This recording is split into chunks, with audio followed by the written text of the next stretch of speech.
Voilà, chers téléspectateurs, Mbote Nabino, Bandeko Balandi Bino, Batozuli Bakou Yamalamu Yakolanda. Émission La Voix des neutralistes des indépendants. Émission où est connecté Rabino toujours dans l'actualité politique. Il y a Mboka Nabiso, Peto Ibako Simba. Il y a essentiel, il y a Front de Libération Nationale du Congo Ezali, FLNC, Parti Cher, il y a Kapendeli, Kanimbo, Delite, Kassiamo Konalelo, c'est notre plateau, Toibiko Yamba. Excellence Dianzenza. Edouard Azali, administrateur général, il y a Front de Libération Nationale du Congo. Toko Betana Baroni Masolo, na où Italie actualité politique, Peto Eba Simba, Mini na où Italie descente, il y a président national Kapendeli Kanimbo, ba évolution, il y a parti Nengeni ni na minute où Tozali ko Kendi, ba union sacrée, ba ministre, ba nommé.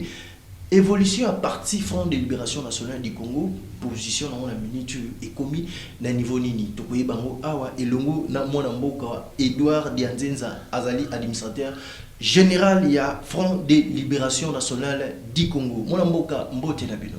Mbote papa journaliste. Totoni sami vraiment mingi na sengo ya kopesa ya kobengi sabino pour teto ba kosola masolo o Italie mboka na biso toyebi ke bozana sengo ya kokuta na biso na mokona lelo.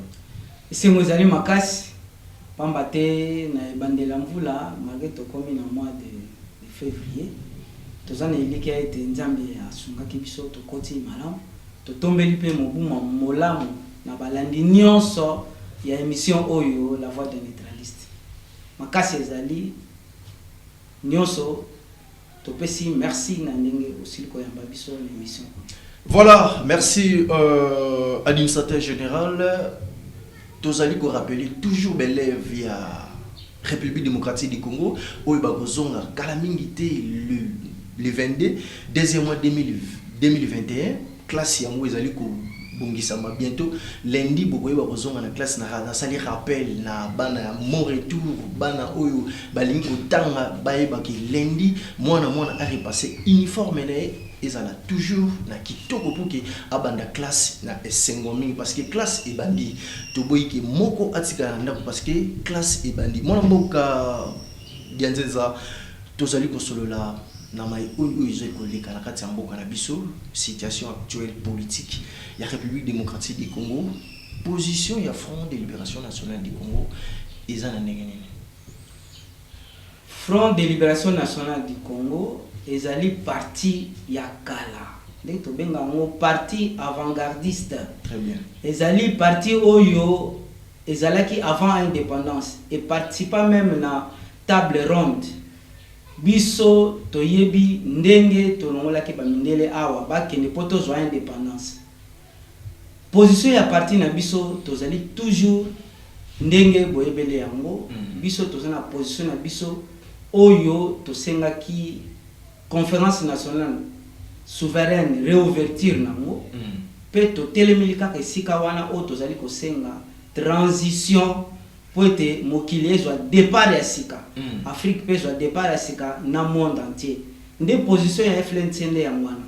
Voilà, tozali koyoka la koto mususu ngambo ya bandeko mususu bazali koloba ki transition déjà ezali na kati ya parlement transition déjà ezali ko salema transition au Front de Libération Nationale du Congo et le Bilaka Air Nyonso et kozala ya ndenge nini pour le peuple congolais aïbaka déjà parce que transition na kati ya parlement ezali ko salema destitution ezali na kati ya transition où ezali annoncé na kati ya président à chambre base à l'obagi qui transition ezali déjà na kati ya parlement bozali koloba transition to kokena mo ndenge nini transition ezali kombo c'est un mot français. Mais ce qui hollandais yango sur le plan politique ndenge leader na biso excellence Kapendeli Kanimbo d'élite voilà ayeli biso transition o ezali inévitable et incontournable ezali affaire moko ezali ko banda awa na RDC et aux Afrique et super monde entier ezali transition oyo bakoya ko lakisa ndenge ni tokotambusa mokili ndenge tata Nzambe alingeli yango. Ezali ka transition ya kombo te que non transition. Il faudrait qu'il y ait des gens qui doivent apprendre aux autres ndenge nini bakotambusa mokili ndenge tata Nzambe alingi yango. Bato oyo babongisa mi pona likambo wana bazali mokonzi na yango pe azali soki alakisi te combo ya transition ekozwa forme te. Il faudrait likambo wana esalema babanda kolakisa mokili elingi kozala ndenge nini, tata nzambe alingi ndenge nini, pe likambo wana ekobanda awa baafricain bakozwa ngo monde entier pe bakozwa. Eza transition, eza kaka combo ya transition te. Ezokozwa mokili mobimba, ezozwa mokili mobimba.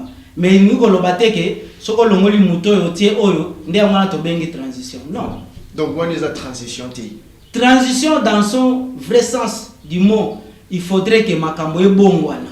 Batu baye ekola. To la kisa batu maye oyo biso to yekoli po ete nzambe asepela na bana na yo atie na mokili. Pe batu nyonso bazala na équilibre. Pe mutu nyonso ayeba ete tata nzambe asala ye. Eloko wana eza eloko moko il faudrait ba la kisango moto aye na makambo wana azali. Très bien. Voilà, chers téléspectateurs, Bino Bozali wana, Bozali Kolanda, Maïnyo Sozali Kobi, Mamitune Zali Abiso, Kassibiano Zali à administrateur général Edouard Dianzenza, il y a Front de Libération Nationale du Congo. Kassinanenge Bolobi position, transition Ezali, mot français, mais dans le moment où Tozali, transition et salami, Tozali Kozela, Premier ministre Abimi, Tozali Kozela.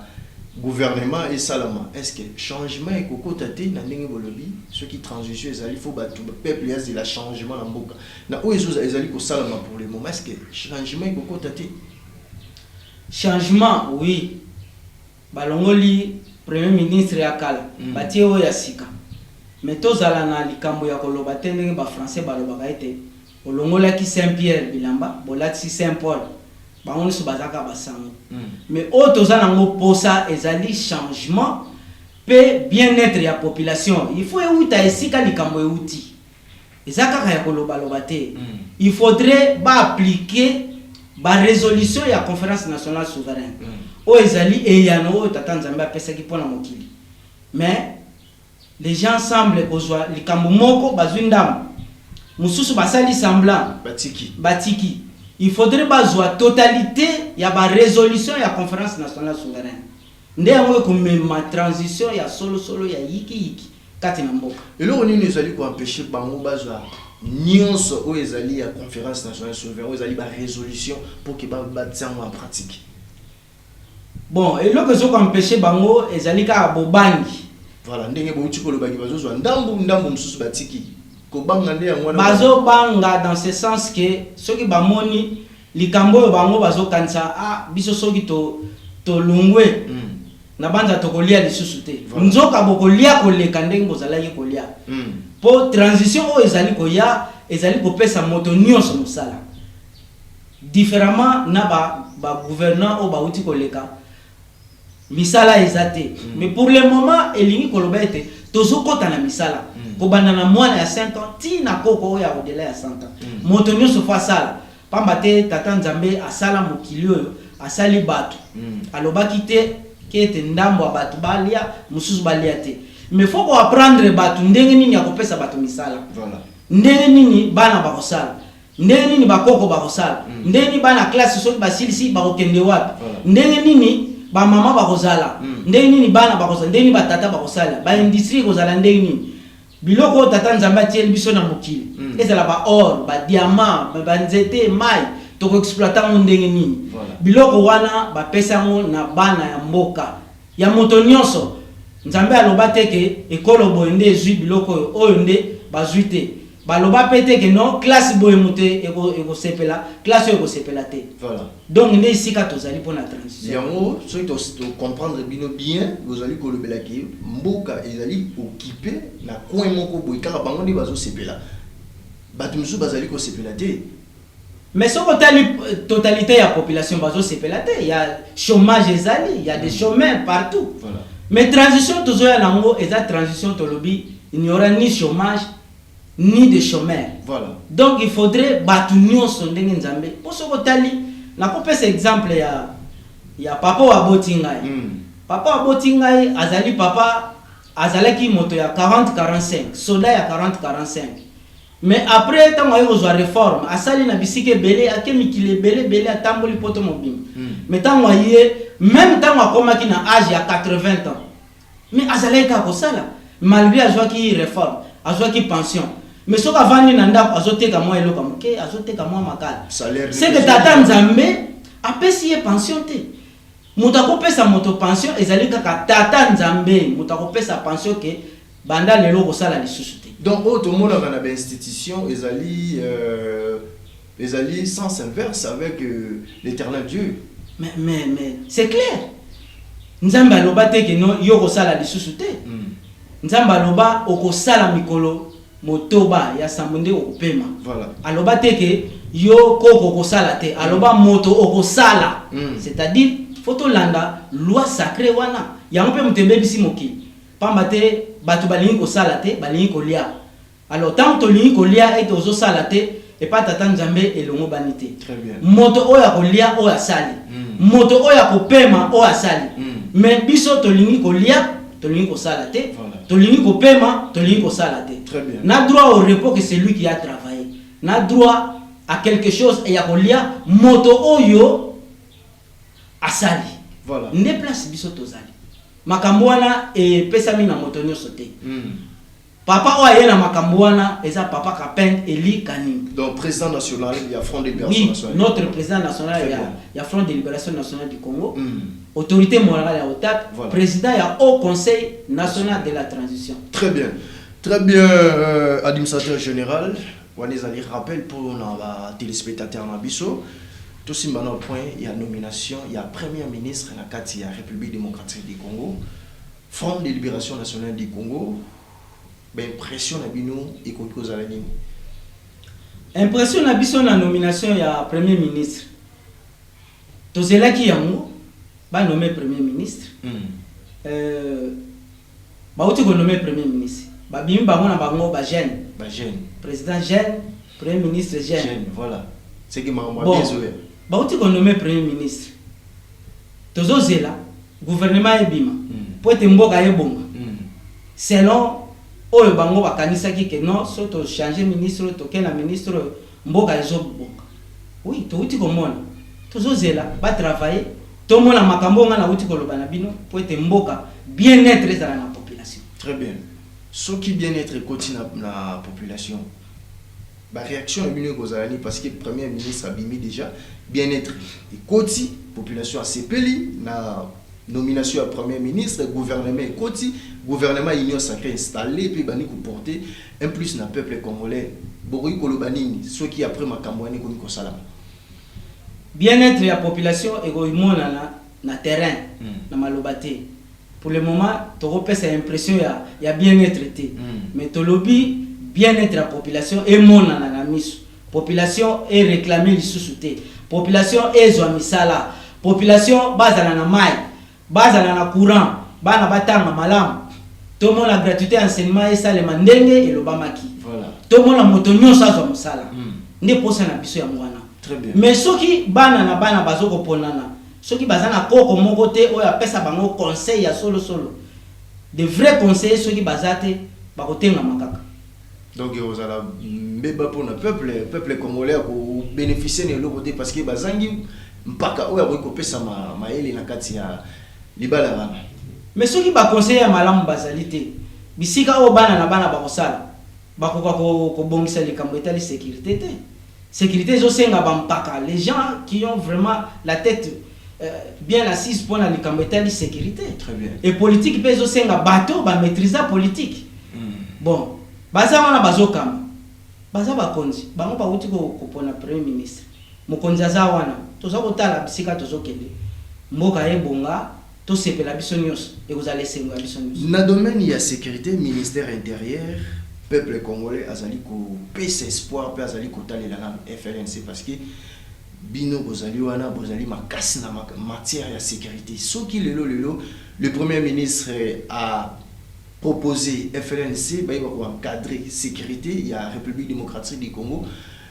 Beaucoup d'Alana pour soutenir la vision, tout beaucoup d'Alana nous boyoka ordonnance il y a président de la République. Pour soutenir la vision il y a président Ezali Mabeti. Mboka biso to na posa mboka ekende. Mais posa na biso Ezali était moto oya yaki na makambo oyo. Azala à la pointe.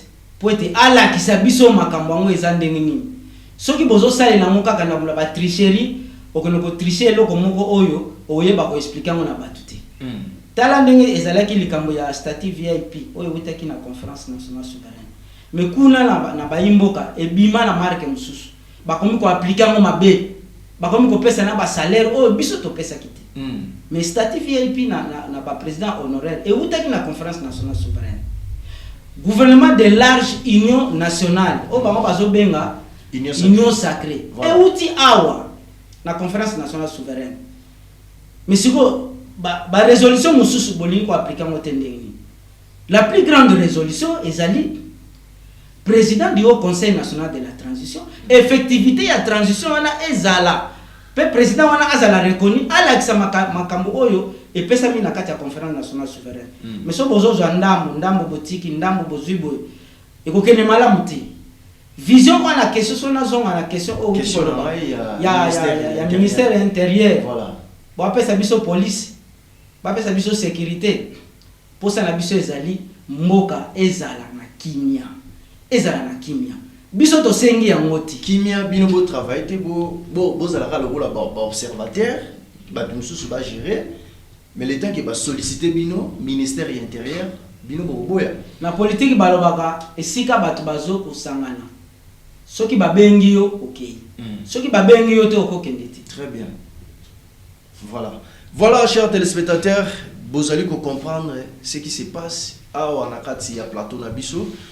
Il y a la voix des neutralistes et indépendants ezali mituna ya journaliste Eric Djonebalape bien vous allez comprendre ezali ya AG administrateur général il y a Front de Libération Nationale du Congo Edouard Yanzenza ndeto zali na awa na kubeta masolo nyonso o Italie politique ya mboka na biso administrateur général il y a Front de Libération Nationale du Congo Front de Libération Nationale du Congo ezali FLNC politique na yango na minute oyo ezali ndengene politique ya Front de Libération Nationale du Congo ndenge tozali ko kende déjà tozali ko avancer malembe parce que union sacrée calamité gouvernement une premier ministre abimi gouvernement na ngo ezali ko bima santé politique ya Front de Libération Nationale du Congo ezali ndengene pona ba imboka baeba santé politique ya Front de Libération Nationale du Congo ezali malamu peza kitoko soko tali na ba parti oyo ezali na mboka oyo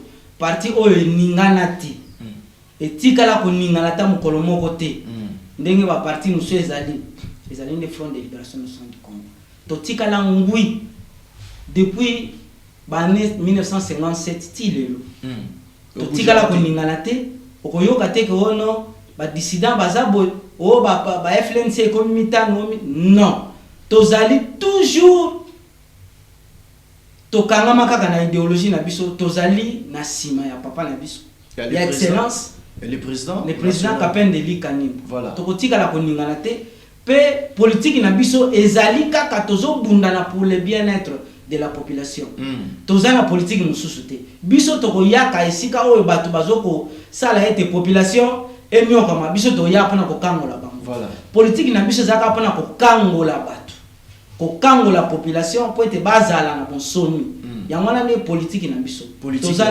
tozana ngo ti lelo yango ka tozona voilà chers téléspectateurs bozoyoka politique ya FLNC jamais bougea jamais kenda soki wa pesa toujours ya ko telema pona ko sunga pe ko pesa indépendance totale na peuple congolais maloba ya Front de Libération Nationale du Congo mona mboka descente ya président national Kapendeli Kanimba et comme na niveau nini peuple azali kozela.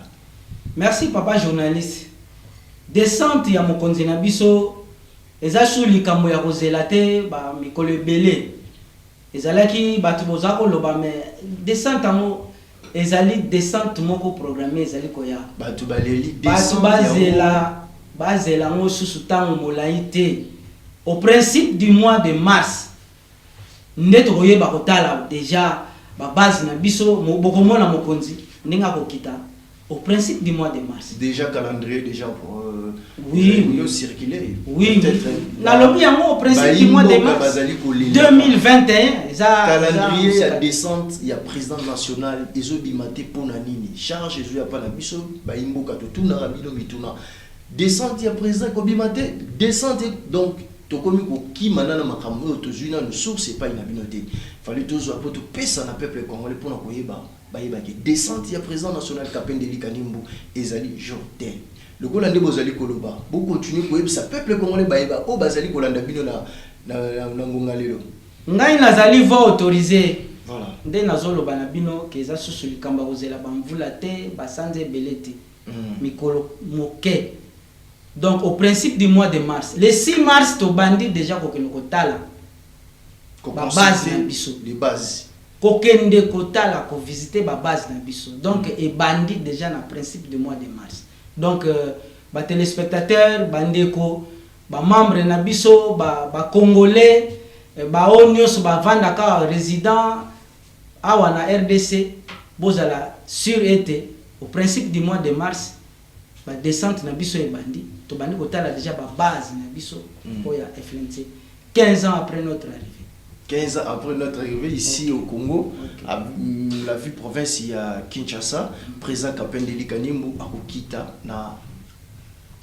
na ba base et puis akoloba akoyebisa bato population congolaise baye ba parti yango euti wapi et sala misala nini et yebani déjà ba sala misala nini pe posa ya parti eza nini posa balingi kosala nini pona population tokoloba nyonso bobimisa tokobimisa maloyo nde eza sur likambo ya secret ya kobomba pete parce que FLNC bombi makambo ebele ya kobomba comme si FLNC za peuple moko mise en part na makambo etali politique ya mboka na biso parce que tout on est à la volonté à koloba parce que peuple azali motema likolo soki FLNC lobi peuple akitsaka motema ata kutu ndenge ezalaka bana soki bakoti kelasi abani na maternelle ake na CO azwi humanité ake université suka soki ezalaka nini faut que nous salati si a jeu diplôme faut ça biso to bandi ko kangola population to kangoli tozopesa posa na biso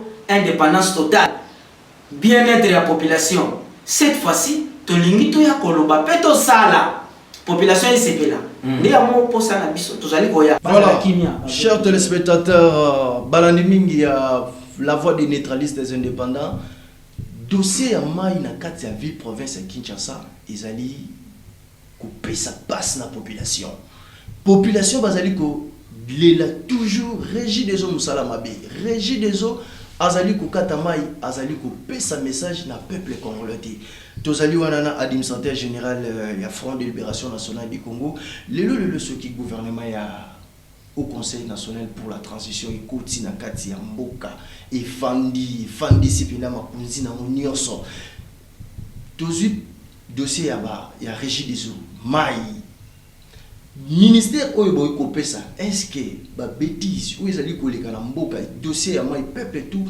akomi ko lela voire même na kati ya ville province ya Kinshasa soki mbula ebetite peuple fa a déclaré mai il faut a sepela kutuke mai ndenge uti likolo to profiter na yango bokoki ko sala ba analyse ni na mai o etali régie des eaux na misala na bomba zali ko sala misala ya régie des eaux bino moko bozo constater esaleli na bango mais likambo etali mai peuple congolais ko lela likambo etali mai te tata nzambe apambola mokili oyo soki eloko ya yambo tokoki kozongisa merci pa tata nzambe eza mai biso awa na joli site par exemple tozali entouré na 7 sources ndenge nitoki lozanga mai awa na monga fula normalement na Kinshasa awa peut-être chaque district fallait zala na usine nango oui usine oyo kozala ke ezozwa mai moko brut pe ba sokoli yango ba lambi yango ba kaboli na population ça ne coûte rien mais eloko ni ezali ko empêcher ezali volonté politique ezali te na bakambi très bien volonté ka lokola Kinshasa ezamboka tokomona ba forage te voilà parce que tozali na fleuve awa tozali na landa ki communicateur ya régie des eaux tozana 27 cours d'eau awa na ville province ya Kinshasa 27 cours d'eau tokozanga mai te production moins tokozanga mai te ezali kaka volonté politique soki batie moi volonté eza eloko moke bato lokola netso tozwi lukunga tozwi funa tozwi mo amba chango batia ba usine na chaque district mai kozala très pepele dès moko na courant to tokozanga eloko wana te pamba te toza na barrage. Même na ba cours d'eau ya mike ezali beaucoup tiata ba mini barrage et ça ça même chaque district problème ezate. Donc moi volonté politique kaka mboka ekokoma nango mais botala ndenge vrai bakambi bazali koya voilà oya au conseil national de la transition bakambi o tata nzambe abongisi o tata nzambe apesi matei à travers mokonzi na bango bayebi ete ngai Dianze Nzandula Edouard nazali moto papa journaliste poza moto eloko ngana kozana ngo posa yo poza nango posa très bien ndeni ngana sokola yo sokola te voilà ngana mela mai yo mela mai te na ndeni mais tozomona sikoyo eza likamba soni très bien même palakisaki na télévision na chaîne moko camion ya régie des eaux jeep moko ya régie des eaux ezotambola na ba bidon ya mai bazokeno luka mai. Ça c'est une honte pour la République. C'est une honte pour la République. Donc les caméramans, papa journaliste, un peu de volonté politique, voilà. Mais beaucoup moins na ba kondi ya mai bazoya. Très bien. Pour tata nzambe père aussi. Oui. Na pesi bino makamunyoso, siko bozole la sou na mai, tole la mai. Mai na mboka we ko. Tole la mai na mboko na ndeni. Mutu avake ne musala fa lukana no abima 4 5 ya buki.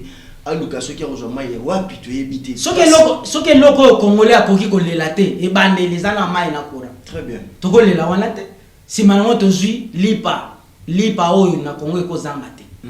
Moto nyonso fois lia tongo soki tani faut to lia même soki 5 6 fois par jour. Pamba te tozana nyonso. Très bien. Tozana nyonso. Lelo bazo ko envier biso pona ba mai.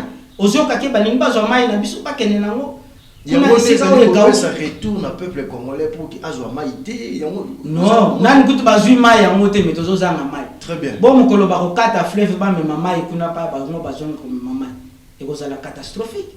Totikala kaka na chaîne Kakoti TV pour qu'il te soit extrait, il y a le président national Kapendeli Kanimbo na entretien naie devant Bapanzi Sango ya Ikolo Congo. Après tokozonga juste après. Fiers de nous revoir avec nos parents et nos frères au drapeau des 5 couleurs. Nous l'avions perdu en voyage du roi des rois. Congolais. Présent depuis dimanche 14 février 2021, la République démocratique du Congo a connu son premier ministre. Quelle est votre appréciation à la personne nommée? C'est une félicitation de la part du président de la République qui a fait le choix de son ami, son reconnaissant.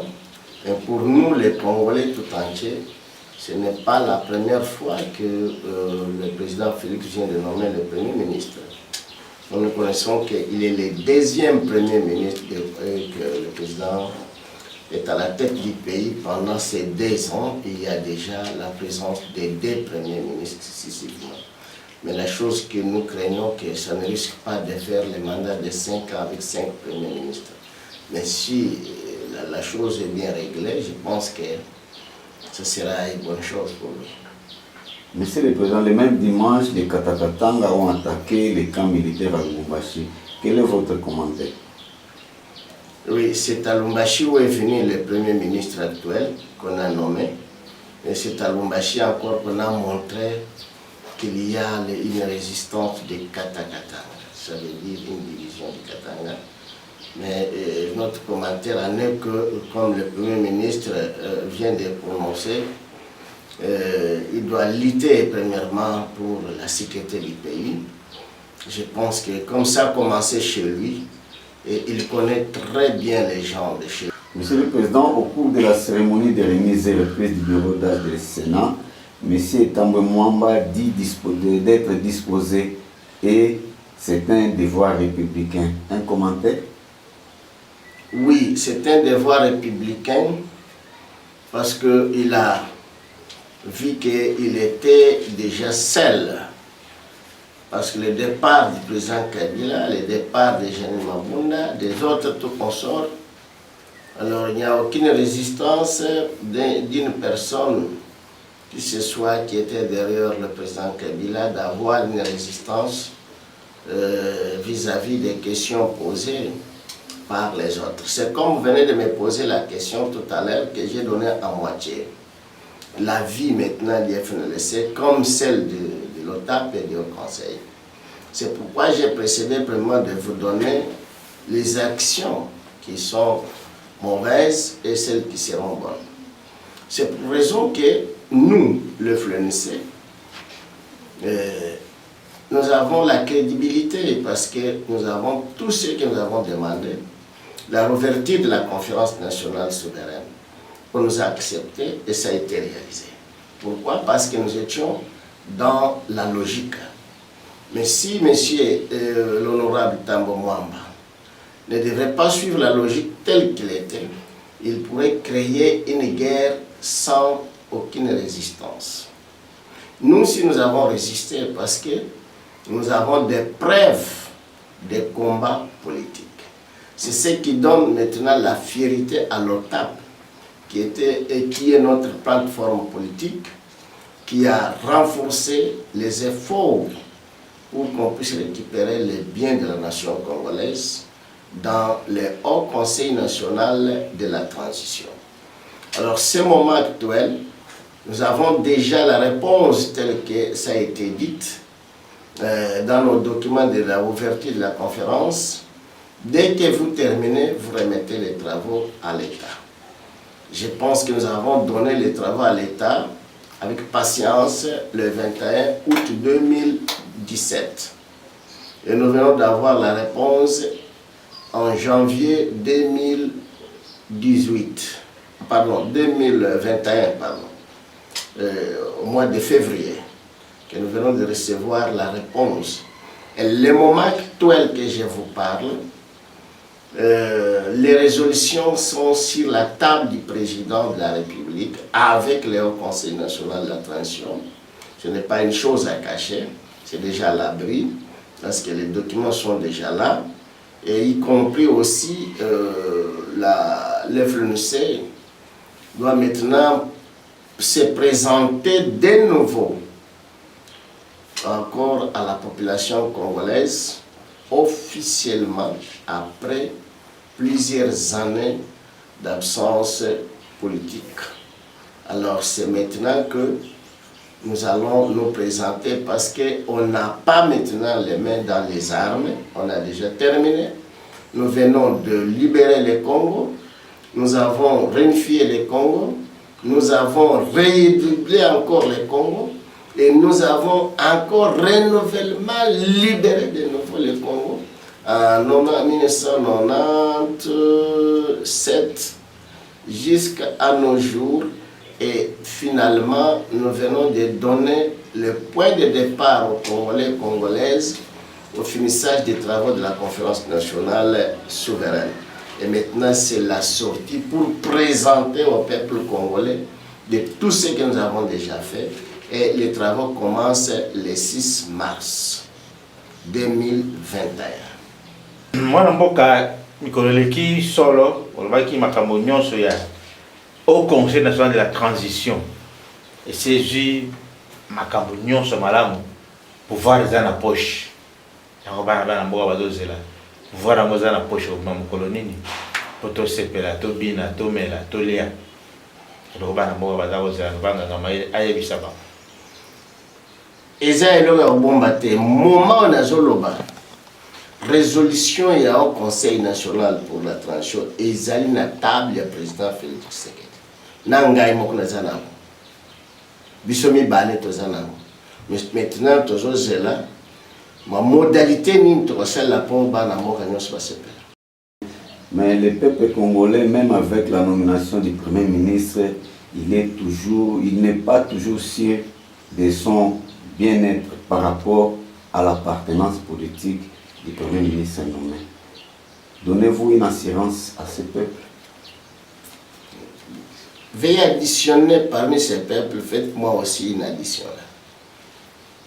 Je peux faire aussi part. Ce qui veut dire que s'il y avait 50 qui ne sont pas sûrs, plus 1, moi, ça fait 51. Pourquoi? Parce que c'est une choix, ou c'est une période, pardon, que je peux dire, de la génération qui est égale. Vous savez, je vais vous dire une chose. Les erreurs peuvent conduire une nation dans une mauvaise période.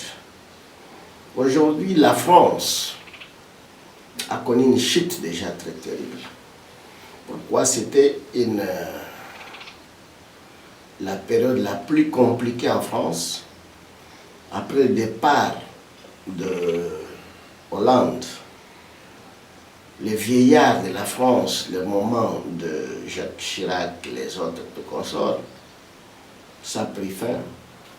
Et quand il y a la nouvelle génération qui recommence maintenant l'installation, soyez sûr que la première chose, c'est les troubles. Deuxième, c'est la souffrance de la nation. Quand la génération se choisit, mais il faut être trop prudent et prudente. C'est une génération qui doit amener une souffrance extraordinaire parce qu'elle est mandatée par le vieillard de d'autres côtés pour faire souffrir la nation qui dirige. Aujourd'hui, nous avons une génération qui dirige la RDC. Mais nous devons avoir beaucoup de prudence. C'est une génération porte-malheur. Ça, n'oubliez pas. Pourquoi? Parce qu'il manque de conseillers.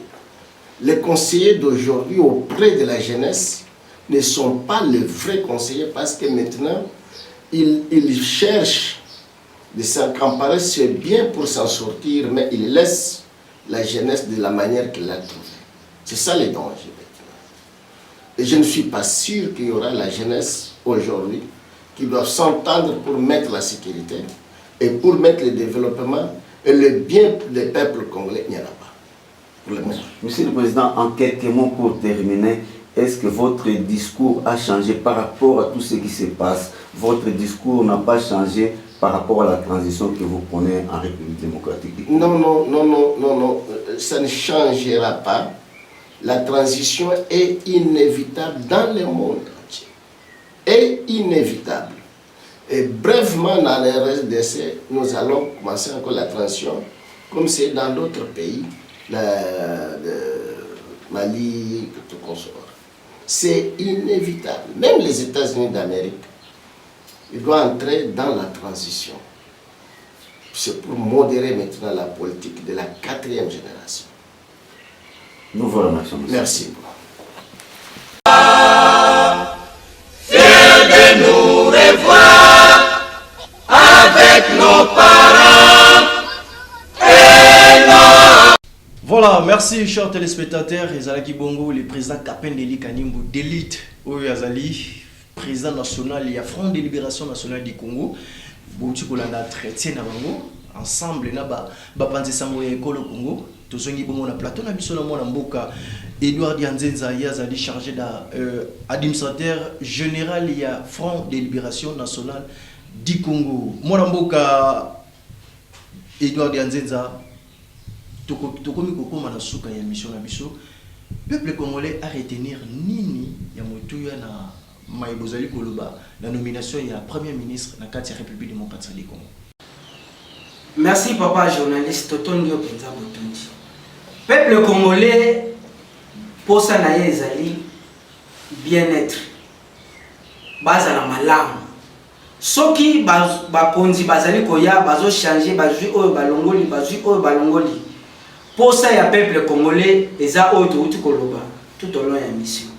Peuple congolais na posa ya mai, ana posa ya courant, ana posa ya lipa, mwana akende kelasi, soki mwana beli ake kozwa traitement ndenge esengeli, mais ezala teke biloko wana o ezali biloko moko primaire pona mutu, ezala casse-tête. Non.